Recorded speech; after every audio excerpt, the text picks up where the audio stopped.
After staying in neglect for many years, the iconic Toy Train of Darjeeling gets a facelift in order to draw more tourists.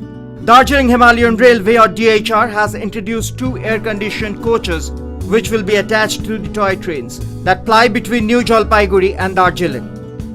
Definitely हम लोग इसको popularise करने की पूरा कोशिश कर रहे हैं. अभी एसी कोच इंट्रोड्यूस कर रहे हैं. हमारे इसको हम लोग फिर चार्टर सर्विस में भी ले आएंगे. बाकी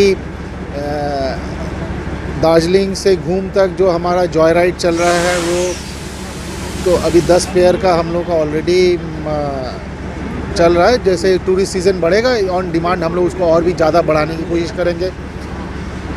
और रेड पांडा सर्विस को भी हम लोग इंट्रोड्यूस कर देंगे with the coming tourist season. और एसी को तो कब से प्लान करेगा commercially?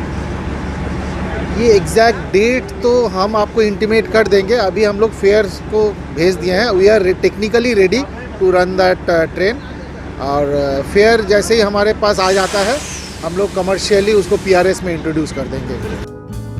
The attempts to restore the heritage value of the DHR assume importance as it suffered serious damage during the 104-day shutdown in Darjeeling Hills last year. News Desk.